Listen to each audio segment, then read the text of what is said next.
Hope everyone is doing well on this magnificent, magnificent Monday celebration of things to come in here. Take that off. Okay. And boom.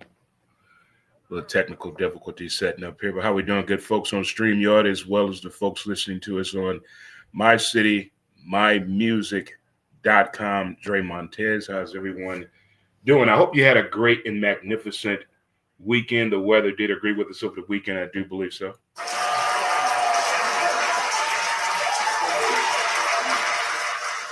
If it's your first time tuning in, thank you so much. It does not go unrecognized or unappreciated. We do take it very, very seriously, considering the week that we had and the weekend that we had. We got some things to get off our chest on this Make It Happen Monday edition of the show. If you are celebrating a birthday today, happy birthday to you. If you're celebrating an anniversary, happy anniversary to you.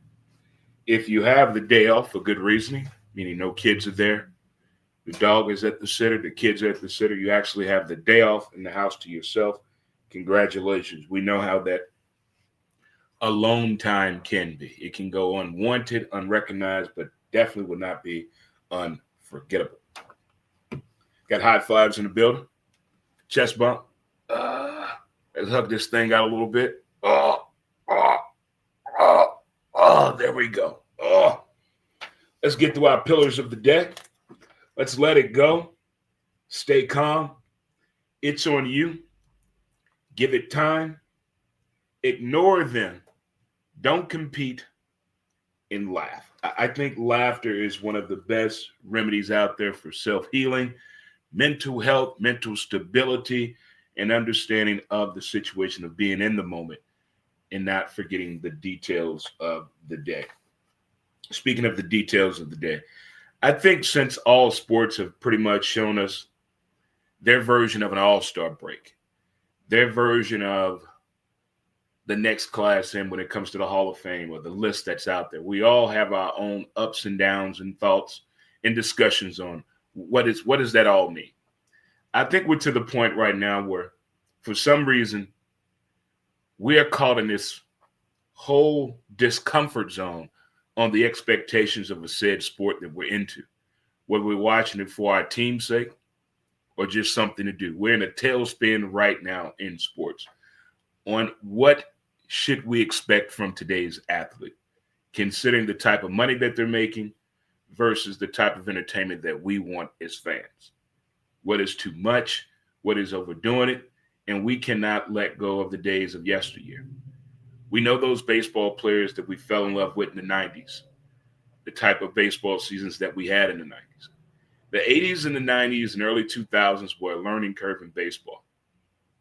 Arguments were started, but we've been through a lot. We've been through strikes. We've been on lockouts. We've been through the steroid situation. But the game really has not changed that much. Now, other than balls and strikes, we get it, and the speed of the game, we understand that. That's going to go with time.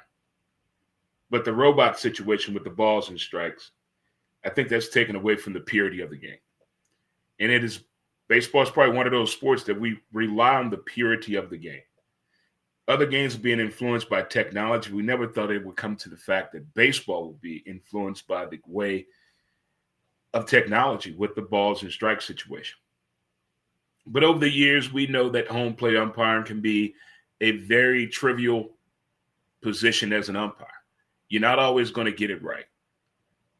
But over the past 5 years, they have really, really let us down when it comes to calling balls and strike from the home plate situation. But we thought baseball was making the right strides with their officiating, the way it's done, what they require out of their officials, the training that the officials get. But with all that training, there will come a trial and error situation. And that's what baseball is at right now, the trial and error of the situation. And it's more of the officiating. It's not the game itself. I don't think the game of baseball has changed that much over the past 30, 35 years. But the way the game has been officiated is starting to affect the outcome of the game. It's getting involved with the players. It's getting involved with the managers, where there's predeterminations on how this game is going to go based on who the home plate umpire is, based on who the officiating crew is. Now we go over to basketball, and it seems to be a little bit of a heavier situation on expecting value and fair play from the players in the NBA. What do we want? Do we want a competitive regular season? We want them to understand what the All-Star game means to the fan. Should we as fans just be thankful that they even want to participate in the All-Star game, considering what we expect of them during the regular season and the postseason? I think the NBA has got itself in a situation where they think they need a face to sell the league, to give it more of an identity crisis. But the players that the league wants to be the face of the league, these players are not interested. If you didn't see the video of Anthony Edwards and former President Barack Obama, you're missing some guaranteed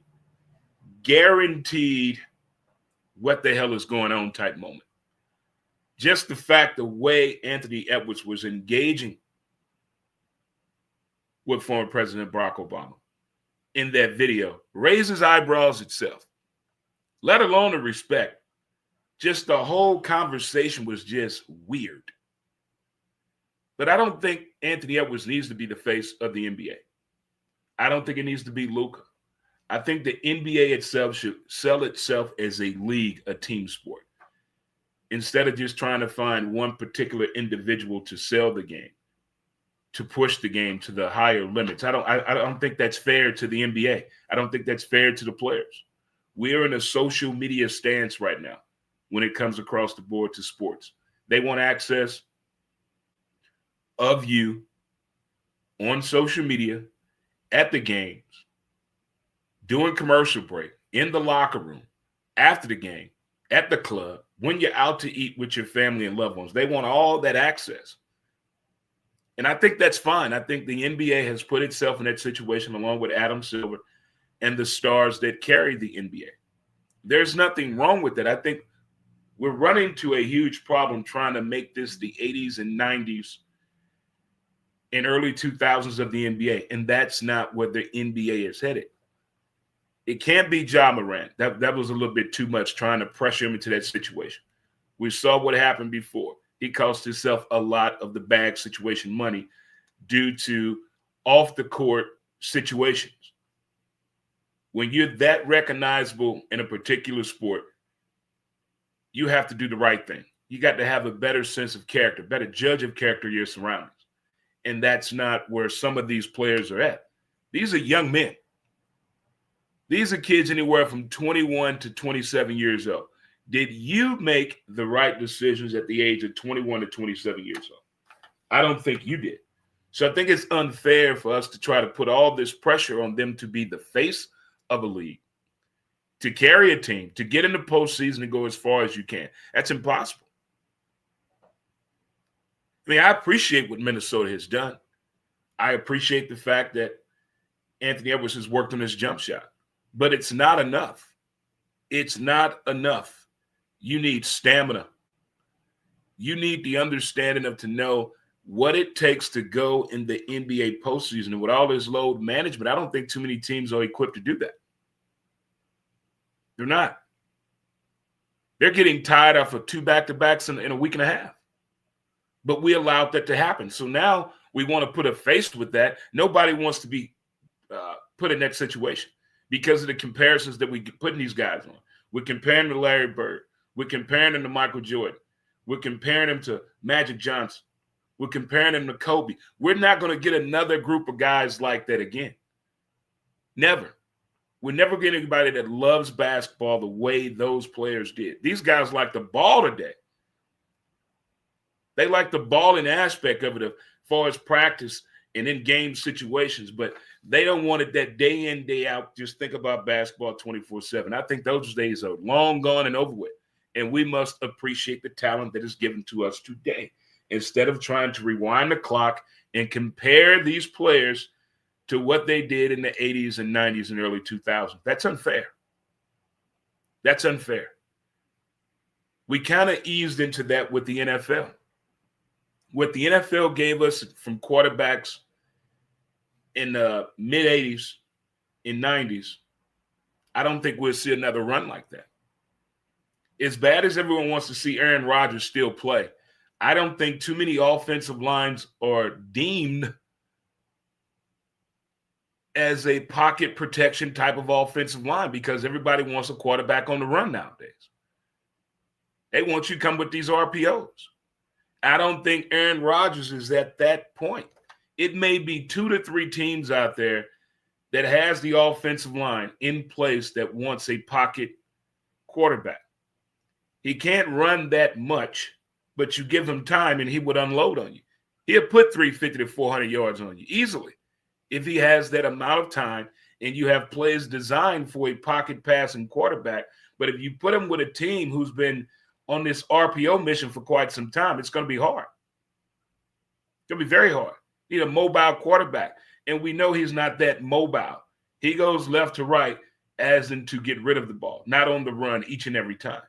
So wherever Aaron Rodgers go, it has to make sense. Not just getting somebody just because they have that type of resume. And I think a lot of teams in the NFL have learned for the past 5 years on the adjustments that are made on the offensive line and at your quarterback position. They both have to go together. Just because you were a great quarterback here don't mean you can go into the system and do the same or even better. It has to make sense for the type of skill set that you have. And a lot of teams don't think about that until week 4, week 5. Now you got to make all these different adjustments because the offensive line needs to adjust to the quarterback playing style instead of the other way around. The quarterback and the left tackle got to be on point. Got to be on point. The quarterback coach need you. All these teams that win in the NFL or make that push to go further in the postseason, they have an uncanny relationship with the quarterback coach and the offensive coordinator. Some it's the same person, some are multiple people. But when they all worked hand in hand and it makes sense to the people and it's putting up the numbers, you'd be amazed when people actually use the attributes in building a game plan. Other than just putting the game plan together, you know that this quarterback and offensive line can't hold up that long to execute. But I think by last year's quarterbacking standards throughout the NFL, the most and highly statistical season in the NFL, I think teams are really learning to trust in the system and trust in the skill set of the quarterback and understanding what your offensive line can do. Once that happens across the board and in sports, I think we can stop making the comparisons to teams that were good in the 90s, players that were good in the 90s, of that nature, Hall of Fame comparisons. Let's enjoy what we have before we just go instantly. Well, in the 90s, they wouldn't have done that. I'm quite sure in the 90s, a whole lot of these things wouldn't be done. But the game is changing each and every year. There's a new way to do it. There's a new quarterback on the horizon doing something we haven't seen in quite some time. The speed of these receivers, the strength of these tight ends, every year it gets better and faster. But we keep wanting to go back to the days of yesteryear instead of appreciating the game where it's at now and where it's headed to. That's why I think and believe truly right there.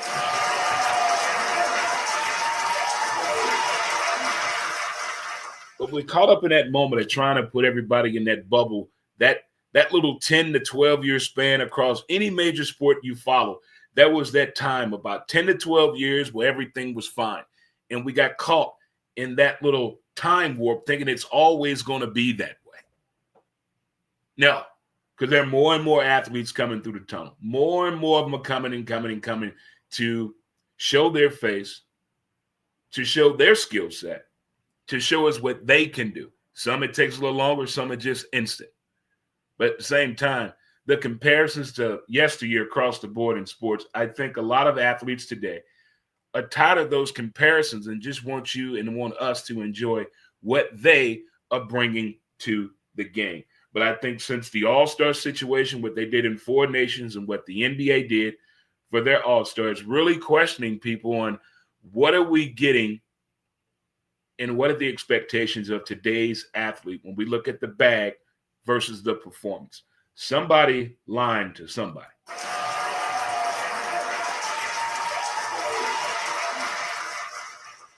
And it's getting close to that pivotal time of the year. March Madness and college basketball, men and women, and also Major League Baseball season is about to start. Spring training is underway. A lot of talk and a lot of chatter about this baseball team here in St. Louis. The expectations. How far can this pitching staff take us? Did we need to make a key acquisition? How long is Arenado going to be with us? He vested in this whole year. We got his back. He got our back. What's the team situation like?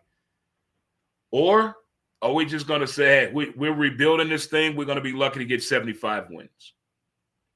I like when the doubt is on your team because players read.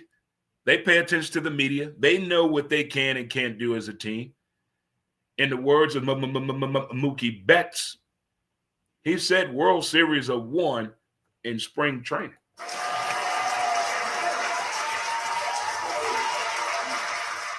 I tend to believe that. And baseball is one of the most superstitious sports in America to me. Baseball players are very, very superstitious. And if you break that mold, oh my goodness, watch out. But if we get this team all on board on what it is, whatever it is the Cardinals are trying to do, are we trying to get to 90 wins? Are we trying to get to 95 wins? What is the push? What is the message? I keep saying this. Well, I mentioned it last week. We need something. We need a new celebratory moment as fans, something to do. Let's just not go crazy, folks, and they hit a home run. We need some type of a celebration. We need a song. We don't need Grimace. We don't need Chewbacca walking across the roof of the stadium. We need something original, something obscure, something to throw up the people. Everybody look at St. Louis. Look at what they're doing in St. Louis. That's what we need. And I could be a part of that. I really could. I could definitely be a part of that across the board. I like when other ball clubs do it, whether it works with them or not. It's fun when ball clubs go on that little crazy song rant or a new costume or a new fandom comes out. It's interesting and fun to watch when other ball clubs are doing it. I want to be that ball club this year. We need to come out with something. We tried the 12 and 24 last year, going to the few games I did last year, holding up a sign saying 12 and 24, meaning 12 World Series championships here. And we're going to get out 12th and 24. Well, that didn't happen. Things happened last year. We didn't play bad baseball, but we lost some games we should have won. We came back in some games last year. We had no idea we could do that. If we can keep that going and just concentrate, not in the front office, let them do their thing. Let them handle all that. And let the team worry about what they can control on the field. And the fans, we continue being the great baseball fans that we are. I think we can have a positive influence coming out the gate on this year in Cardinal baseball.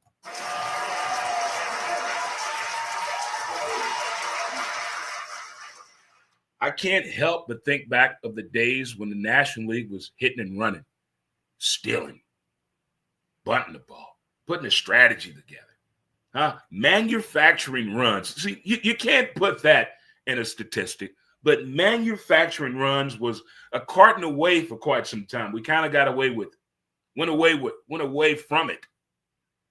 The days of stealing in baseball, I look here, that the ones that can do it, like the kid in Cincinnati, that Dela Cruz kid, man, look here, excitement. People still in third and still in home is being it's like an exciting part of the game.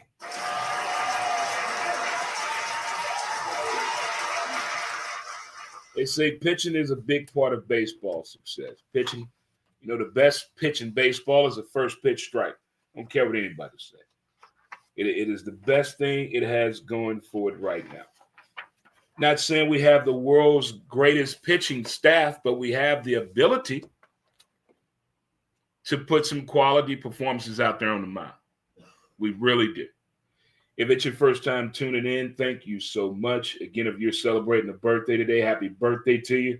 Speaking of birthdays, tomorrow's the council's birthday. Happy birthday to the council.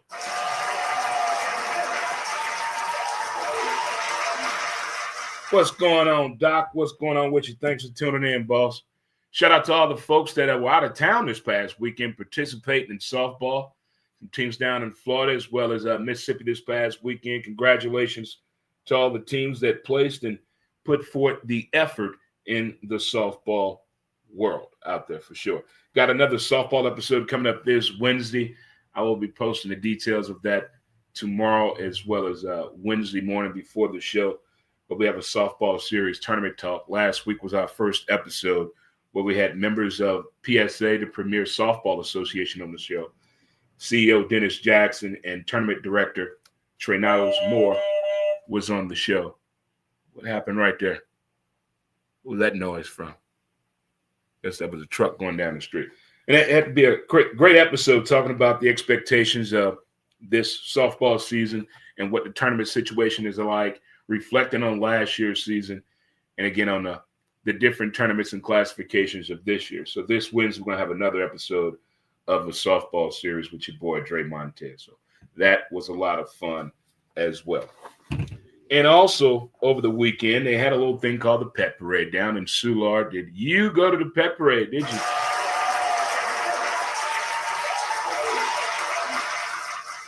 But before that, we had brunch yesterday in Lafayette Square in honor of the counselor's birthday that his lovely girlfriend, Miss Tess, put together. And we had it at Polite Society in the Lafayette Square area. And listen, I don't do this often, but when I do, just take heed.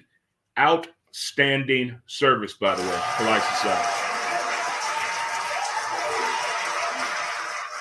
I believe Bailey was our server. I think we went through 2 cups of coffee yesterday. Great conversation and people. And to my man, Kurt, and Miss Sarah. Kurt told a story yesterday that I think I laughed yesterday for 3 hours. We're talking about playing video games. You know, all of us in our 50s still play video games. And Kurt shared a story when he was playing the racing game. You know, he got the wheel, he got the pedals, he got the helmet. Hold on.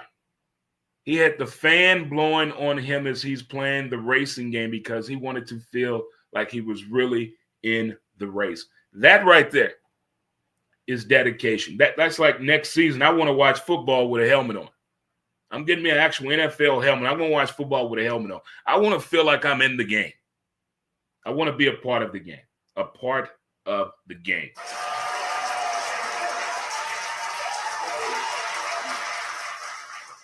Yesterday was a day of first. Charlie, my man, huge Raider fan, and his lovely wife. Charlie shared a story yesterday I can't believe. It is 2025, ladies and gentlemen.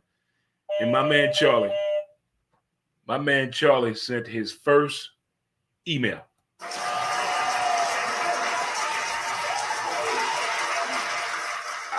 I said the same thing. What do you mean you sent your first email? You mean your first email today? It's like, no. I sent my very first email. Shocking. 2025. 2025. When he say he doesn't do social media, he means that. No social media affiliation, nowhere. He uses cell phone just for 2 things. Look up music, to talk on it, and text message. That's it.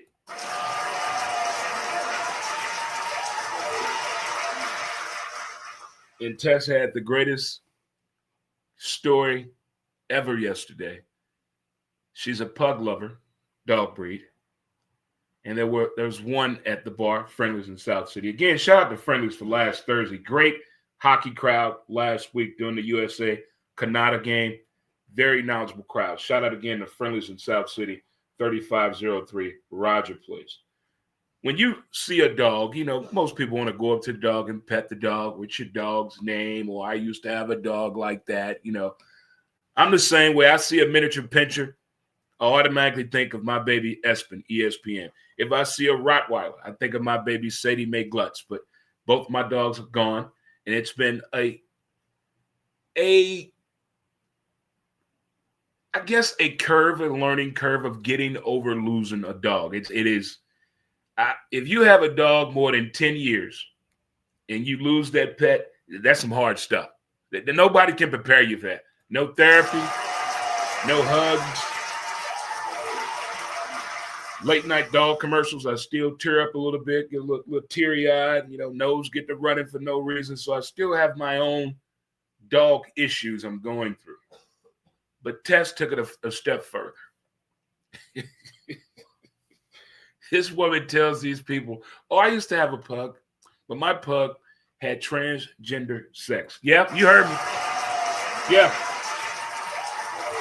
Yeah. Who tells somebody that? I said, I could tell the way them people looked at you. You said something crazy. What did you say? And she told me that. I bet those people, one of them is at work telling somebody what was said to them yesterday at the bar with their dog. Just the things you hear at a bar would just, everyone do exercise this week.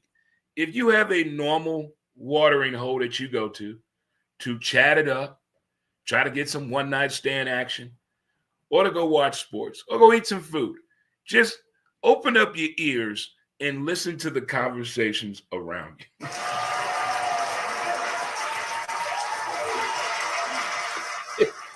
People talk about some of the craziest shit at the bar. Like, what? What is going on over there? Speaking about what is going on, this is the time of year I get really nervous right now for professional football players.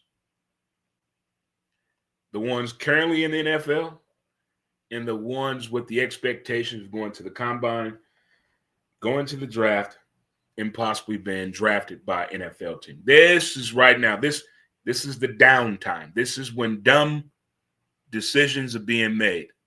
Should I go back to my old high school and visit the neighborhood? No. No one go back home and go to that neighborhood you fought so hard to get out of. They do not want to see you. No. Stay away. For those of you in the NFL, already in the league, hear me out. There are cameras everywhere you go. If you stepping out on your woman or your dude, just be aware. Cameras are everywhere. Let's keep that in mind. Again, I repeat, if you are in the league, no, do not go back to where you were born and raised at, to the old neighborhood. Don't do it. No, days over with. That old neighborhood don't want to see you. You're fine. Keep it moving.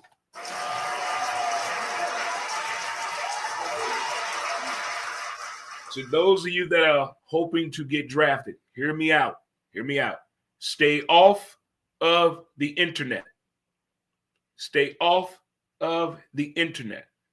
Please. There's nothing good on there for you right now. Go ahead and keep with your workout. Keep that focus. You got to, keep your eye on the prize, because right now everybody is investigating you to make sure that you're worthy of all these monetary and financial decisions going to be made on your behalf, image and likeness. So let's keep that in mind, people.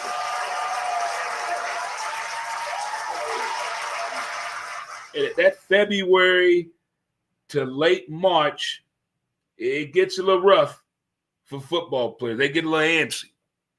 They get a little antsy. They want to go out and be with the people, get liquored up and say the wrong thing.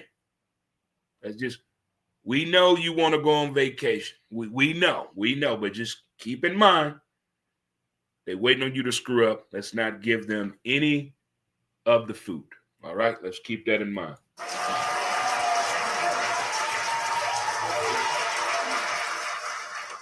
And also, March Madness is about to start.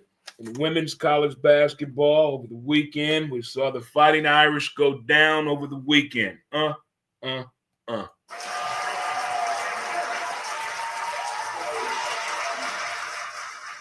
you college officials and the men and women, let me tell you college officials something here. Look, we know basketball just like y'all know basketball. We don't know what's going on with the fouls in women's college basketball versus the non-calls, the phantom calls in men's college basketball going on. Look, since this gambling thing is an issue, they're looking at game film across the board for any suspicious activity in points, play style, and calls of the game. They are watching it all. So you think you're slick and getting away with something. They have people with nothing to do but watch film. And they're going to figure this out, college basketball, men's college basketball and women's college basketball. These officials, the past 2 weekends, there's some hanky-panky going on, huh? There's something going on.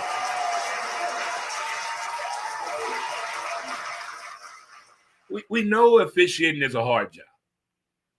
All we want you to do is do your job, do your best. But when there's actual proof that shouldn't have been a call and you're still standing by it, that is where the fans really get to going off at the TV. They get to going off at the TV right there. Speaking of going off at the TV, Mizzou, the way you played last week versus what happened Saturday, I don't know. I can't explain it. I can't explain it.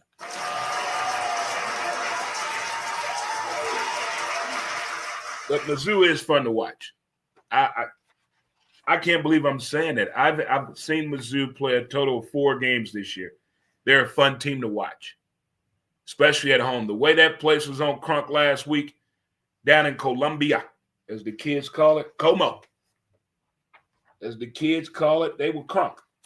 I did not expect that out of Mizzou basketball this year at all. That was shocking to me, mind-boggling to me.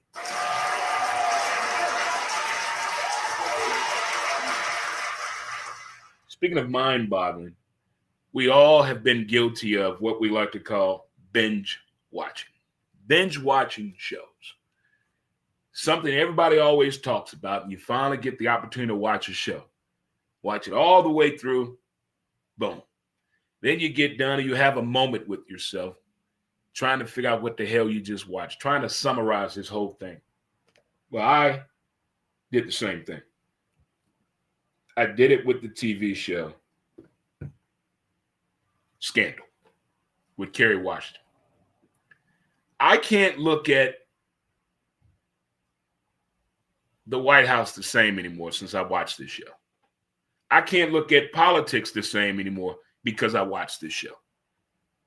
Based on this show, on the 7 seasons that I watched, sex and real estate will bring you down in politics.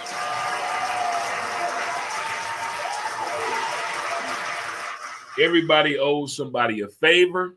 No matter what, I want that favor back. Everybody records each other, whether audio or video, a combination of the both. The next time I go to DC, I'm just gonna walk around and just really look at some things. It's been a minute since I've been to DC. Been a minute. But watching that show, I can't even look at a press conference the same way anymore because something else is going on behind the scenes. Is that much freaking is going on in DC and the White House? You think? Are they really getting down like that in the White House?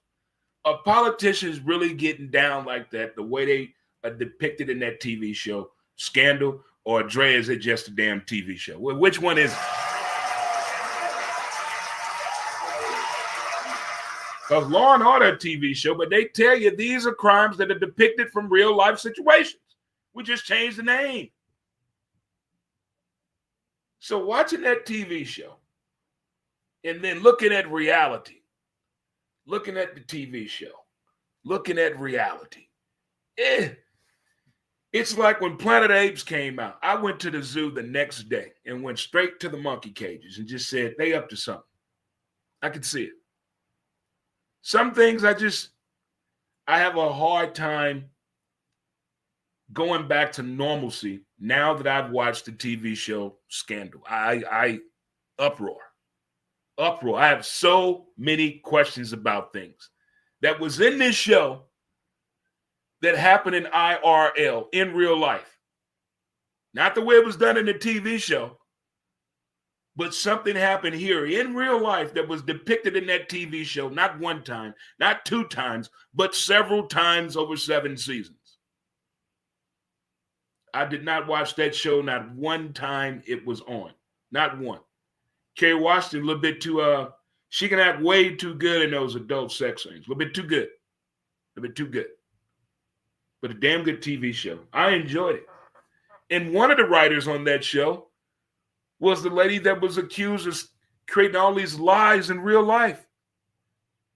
She's a writer on Grey's Anatomy as well. I don't know what to believe. The things that come to us on the box known as the TV. I don't know what to believe anymore. Are they telling the truth? Some form of truth? Is it all lies? Is it really a game, Kendrick? It makes you question a whole lot of things even more. When you're watching a TV show and there's something in that TV show that happened in real life, and you're saying to yourself, well, wait a minute, how did they, but hold on. 7 years ago, well, for 7 seasons, this show was on. And there's an episode dealing with the balloon situation that happened over in New York on the East Coast, where nobody knew what it was. The situation with the planes, the situation with the cell phones exploding. All of this was depicted in that TV show that's based in D.C. These people controlling the free world, basing decisions over sex and real estate and who owes a favor to who. Is that the way the world acts? Is that it? Is that really it? All these documentaries and movies and mockumentaries about the world of sports, do they really do that behind closed doors? They really just playing chess without feelings and emotions? They don't care about the normal people, the small folk. The way they run their team is completely outside of the box, the way we would run anything. It's just a game of Monopoly to them. Is that really how it works in the real world of people with billions of dollars instead of us thousandaires?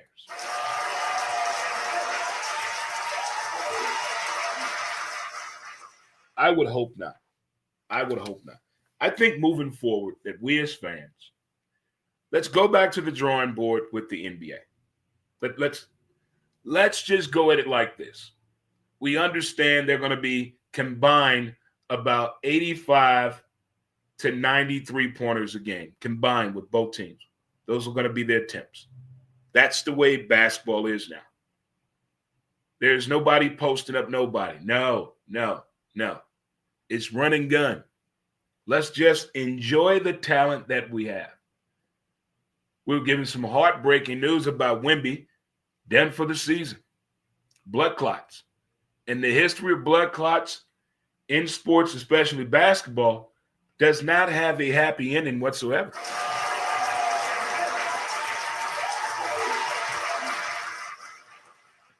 They're saying that the way the game is played now and the way they're trying to market this game, this was up there for Wemby to take over as far as being a face of the league. He's young, he's talented, he's a 7-footer. There's more coming to the league with those type of attributes coming. But the shutdown factor of Wemby and these blood clots is something to pay attention to. Then you also got Joel Embiid. The process. Trying to process the situation with his knee. Where are we at with the NBA? Are we in good hands moving forward the next 5 years on about who's about to exit out of here in the ways of retirement, what's coming in the league, and what's in the league right now? Are we okay moving forward the next 5 years in the NBA, or do we need a generational type athlete to come forward with the smile and grace, the game itself, become a household name, ready to take this torch? Do we need that, or can the NBA survive just off teams, being good teams, from the Celtics to OKC, whatever the New York Knickerbockers are trying to put into place, the Utah Jazz, the Denver Nuggets, the Cleveland Cavaliers? Are these teams right now where they're at, are they good enough to be billable the next 5 years in bringing more and more seat fillers, more and more subscriptions, more and more revenue to the NBA, where the NBA owners are happy and the league is happy? Are we okay? Or do we definitely need a face of the league to sell this thing? I like the team perspective on the situation. Putting all that talent on one person to do what was done in the 70s, 80s, and 90s and early 2000s of the NBA, I don't think the game is at that point anymore.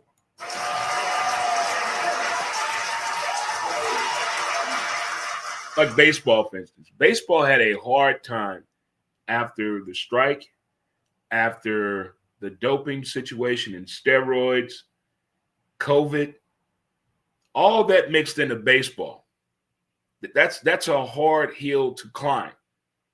But for the likes of the San Diego Padres, the LA Dodgers, the Yankees, the Boston Red Sox, the Houston Astros, the Cleveland Guardians, the Kansas City Royals, teams of that nature came out with some great team performances, good numbers, great style of play. Showed a lot of character for the game. The way they won championships. That right there to me saved baseball because the stories that came along with it. Not carrying an old player. Not having a giant payroll. Showing you how valuable and important coaching is to the likes of a Terry Francona. What that man can do with talent. He's like a Rick Pitino of baseball. You give him 25 ball players that want to play baseball, he can put a winning formula together. He's going to get you to the playoffs. The rest is up to you how far you want to go in the playoffs. But Terry Francona has that golden torch to me when it comes to coaching 25 baseball players. I like everything he brings to the table. But baseball has had a hard climb kind of bringing the fans back. And now with the situation on this payroll situation, should baseball go to the salary cap?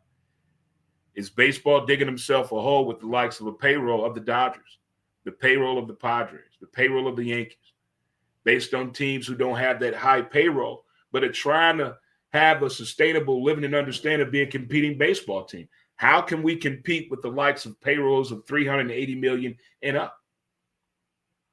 With the talent that we have, to me, that is I kind of like that when they put a team that doesn't have that much of a payroll versus a team with a 350 and up payroll. And they show you the comparisons of the averages, the style of play, and the outcome of the game. I like when they do that. That gives those guys that's not making that much money, that team not making that much money, a little push, a little kick in the tush if you want, if you don't mind. I like seeing that. Not a David versus Goliath, but hey, like Billy Beane, that Oakland A's tribe he put together. Trying to just fulfill the numbers. I may be losing a 321 average in my lineup, but between these three guys here, I can get a 321 average. I can get those same numbers out of that one player we let go, out of these three players here in the lineup. If you get the players to buy into the system that you're selling, you can have overall success. But if nobody has a clue of what's going on and there's no communication, you get a 17 wins team by All-Star break. That's not good baseball. And then people try to get rid of the whole team by selling the team off in large chunks. That's not the way it goes. It's not the way it goes at all.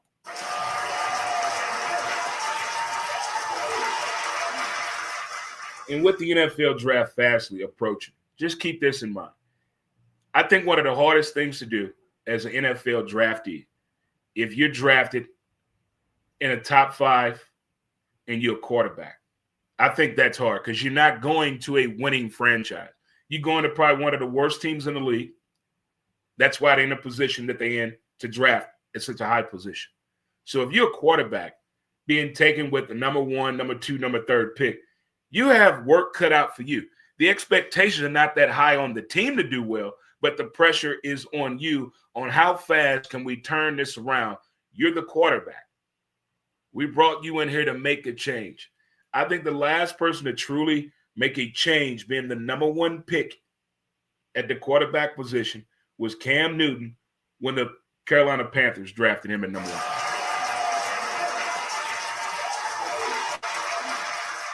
I mean, they didn't have a squad. There was nobody there to really give him the confidence he needed and get me the ball. I can help you stretch the field. No. When he won MVP, that was the cha-ching factor that nobody saw coming. Then, of course, it goes to the Super Bowl, loses to the Broncos, and kind of everything kind of changed for his demeanor as far as the wins versus losses aspect of the game and understanding the business side of football and your job side of football. They're two different lanes in that avenue. So if you are a high draftee as a quarterback, just keep that in mind. You're not going to the best team in the league. Just keep that in mind. Keep that in mind. That's something to look out for as the draft is approaching fastly as well. This is like that danger area right here for football players because they get bored and they think they can go back to the hood and visit people. And no. And that's when trouble arises right there. Trouble is on the way.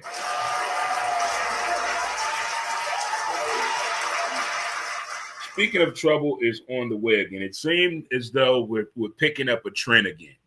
We're picking up a trend of going through people's cell phones again. I don't think anything good can come out of you going through your partner's cell phone.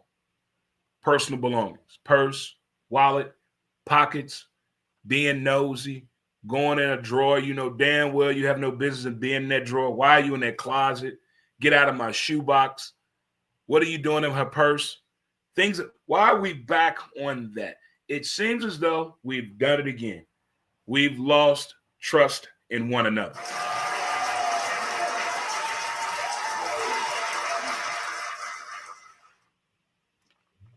That trust issue in 2025, I think it's easier to gain trust, but you can lose it real fast for someone. An invasion of privacy, they call it. And I understand some lawmakers are trying to make it a felony if you go on somewhere's phone. And to me, it is. People can have their banking information in their phone right now. They have their bank account attached to their phone. All kind of private information is in there. It's not always about you, Josh and Stephanie. It's not always about you. Going in people's phones, wallet, purse, a drawer you have no business in, closet, coat pockets. Why? What are you looking for? What happened to the good old-fashioned days? I think you cheating on me. Why do you say that? What happened to those conversations? But just instantly, automatically going through someone's phone, thinking you found evidence of them stepping out on you or vice versa. Suspicion. Some people are proud members of going through folks' phone. Oh, I go through his phone all the time. Oh, I go through her phone every damn day. Wow. What does that do for you if you're in a relationship and you have to go through one another's phone? What is that doing for you? How did we get to that point? I remember the days of the 80s when we used to dress alike. Remember couples used to dress alike by matching outfits, hold hands at the mall and dressed alike. You got her name on your shirt. She has your name on her shirt, but they the same shirts. What happened to those times? When the last time you dressed alike with your partner?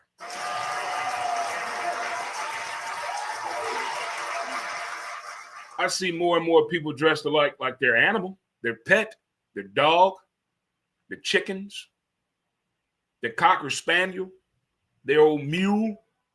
But when the last time you dressed alike with your partner or your spouse? What happened to those days? When did the trust factor just vanish? I think the fact that everyone has a camera, there's no anonymity anymore. You're going to get caught. You're going to get caught cheating. So just tell the truth. I believe the more truthful you are, the happier you can be. The happier you can be. But this going through cell phones and then calling the people, why are you messing with my wife? I don't think that's the way it should go. Why are you messing with my man? How about all the people come together before you assuming that the man was at fault or the woman is at fault? Let's get all the people involved. Let's get them on. Not like a To Catch a Predator situation. No. Let's get together. Let's do this. Let's sit down and have a conversation. And then for the folks out there that are in open relationships, you don't have to tell everybody that you're in an open relationship because now they're going to go home and try to do the same damn thing.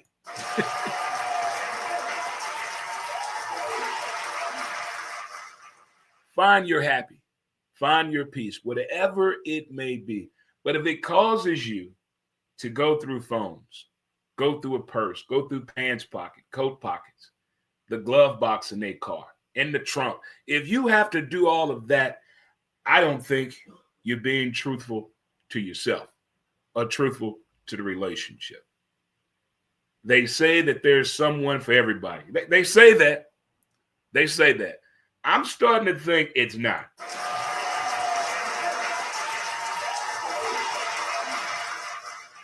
I think if we enjoy the moment, enjoy the people that we're with for the allotted amount of time that we have them, I think we would come to a true and sensible understanding how to appreciate relationships. Instead of getting them in a position where you have to leave the moment that person come in, you don't want to hear nobody with their name. Your whole face gets disgusted just on the fact you heard that name. We need to step way beyond that and past that. We have good weather on the way. Nice concerts are coming here. Outdoor type, huh? Lawn chair type, huh? Okay. Whole lot of good things are coming up to do things outdoors with one another as we used to back in the Dizzy.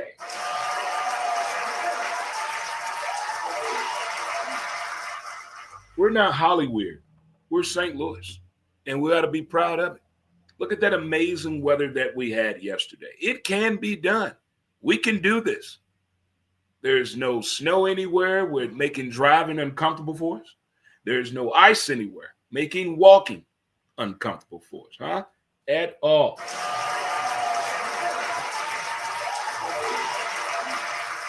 Speaking of walking and ice, it was so glad to see Peach over the weekend.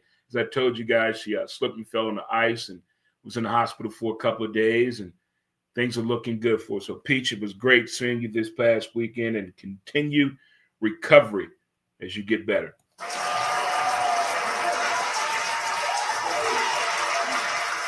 But again, happy birthday to the counselor, even though his birthday is tomorrow. Had an outstanding brunch at Polite Society in Lafayette Square. It was a great time. Amazing service. Again, shout out to Bailey, shout out to Amelia, and shout out to Grace, the great people over at Polite Society.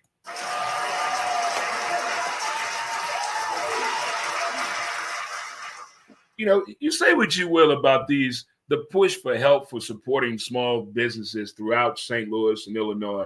It needs to be recognized that when you come across these small businesses, some of them get it.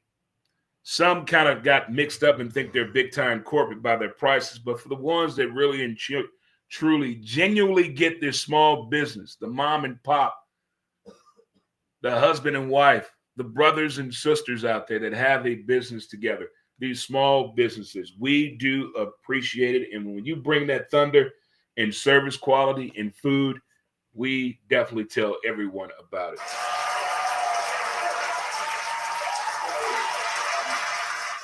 So now we got to get ready for Mardi Gras. That's our next big event ordeal.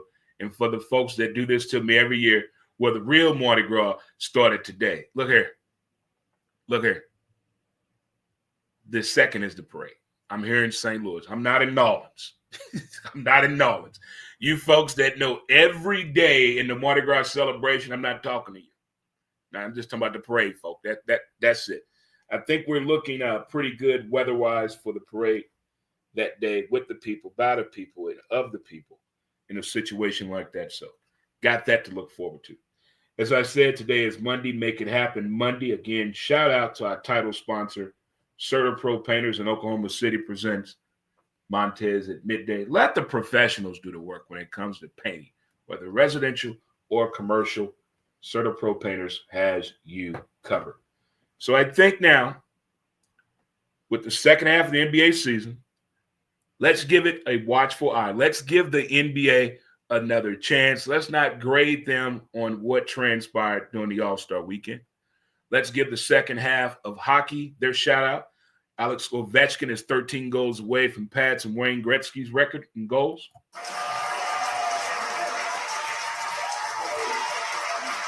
It's soccer season here. It's almost caw-caw, caw-caw. It's almost Battlehawk time. Battlehawk, man your stations. Battlehawk time. It's almost that time for UFL. Yeah, baby. And baseball season, horse track season, all this is right around the corner. NASCAR did it again with a photo finish.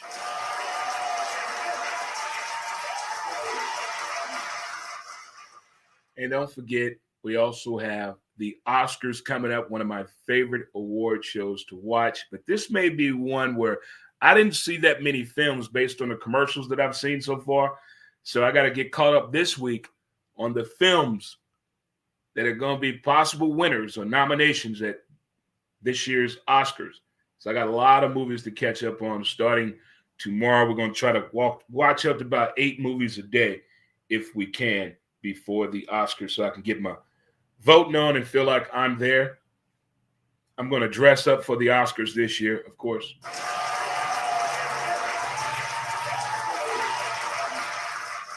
Well, folks, good people, of the people, and by the people, you folks here on StreamYard, thank you for tuning in to the show today. I really do appreciate it so much. Thank you all. Make it happen Monday, Mamba Mentality Monday. You can visit mycitymymusic.com. Dre Montez, get caught up on the latest episodes. Not just the video, but the audio version as well on Spreaker. You can catch our latest podcast episode of Who's to Blame.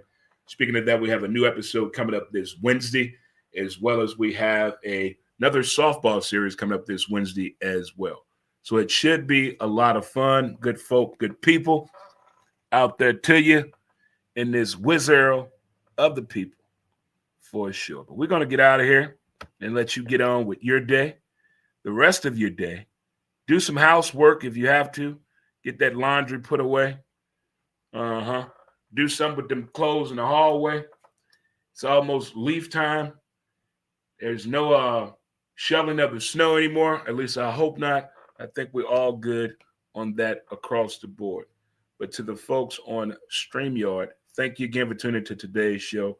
And we will see you Wednesday, same time, same bat channel, from 12 p.m. to 1 p.m. Central Standard Time here from the studio. Until next time, good folk, good people, thank you for tuning in, folks on StreamYard. Peace, and we out of here.